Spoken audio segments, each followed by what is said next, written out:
Saudi கடற்பகுதியில் Iran கடற்கொள்ளையர்கள் நடத்திய துப்பாக்கி சூட்டில் சீர்காழி மீனவர் ஒருவர் உயிரிழந்திருக்கிறார்.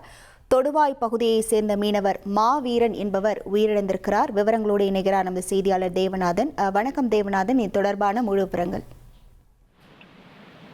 தமிழகத்தைச் சேர்ந்த அதுவும் கடலூர் மற்றும் நாகை, மயிலாடுதுறை போன்ற மாவட்டங்களைச் சேர்ந்த மீனவர்கள் பார்த்தோம் அப்படின்னா சவுதி அரேபியாவில் தங்கி அங்க மீன்பிடி தொழில் ஈடுபட்டு இருக்காங்க. இந்த நிலையில தான் பார்த்தோம் அப்படின்னா சவுதி அரேபியாவுடைய கடற்பர பகுதியில இவர்கள் மீன்பிடித்துக் கொண்டிருந்த போது ஈரானுடைய கடற்கொள்ளைகள் அங்க ஒரு துப்பாக்கிச்சூடு நடத்தியிருக்கிறாங்க அந்த மீன்பிடி படகு மேல.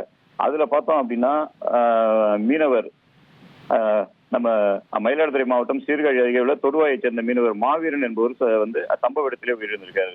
மேலும் பார்த்தோம் அப்படின்னா கடலூர் சொத்திக்குப்பம் பகுதியை சேர்ந்த மணிகண்டன் அப்படின்ற ஒரு மீனவர் காயமடைஞ்சிருக்காரு. அவருக்கு சவுதி அரேபியாவுடைய மருத்துவமனையில் தீவிர சிகிச்சையானது அளிக்கப்பட்டிருக்கு. மொத்தம் இந்த படகுல பார்த்தோம் அப்படின்னா தமிழகத்தை சேர்ந்த 4 மீனவர்கள் பயணம் செஞ்சிருக்காங்க. அதுல சீர்காழியை சேர்ந்தவர் உயிரிழந்து விட்ட நிலையில கடலூரை சேர்ந்தவர் காயமடைந்திருக்கார். மற்ற இருவரும் நன்றாக இருப்பதாக தெரிய வந்திருக்கிறது. இந்த உயிரிழந்த அந்த மாவீரனுடைய உடலை தாயகம் கொண்டு வருவதற்கு நடவடிக்கை எடுக்க வேண்டும் சொல்லிட்டு அவங்களுடைய குடும்பத்தினர் வேண்டுகோள் வச்சிருக்காங்க. அதே போல பார்த்தோம் அப்படின்னா கடலூர் சொத்திக்குப்பத்தை சேர்ந்த மணிகண்டனுக்கு தீவிர சிகிச்சை அளிப்பதற்கும் இந்திய அரசு உதவி செய்ய வேண்டும் அப்படின்னு சொல்லிட்டு ஒரு கோரிக்கை வச்சிருக்காங்க. இந்த மீனவர் சுட்டுக் கொல்லப்பட்ட சம்பவம் பார்த்தோம் அப்படின்னா அந்த தொடுவாய் கிராமத்துல ஒரு பெரும் சோகத்தை ஏற்படுத்தியிருக்கு. விவரங்களுக்கு நன்றி தேவநாதன். இனி செல்லும் இடமெல்லாம் செய்தி. தந்தி டிவியின் வாட்ஸ்அப் சேனலை ஃபாலோ பண்ணினா செல்லருக்கும் இடமெல்லாம் செய்தி.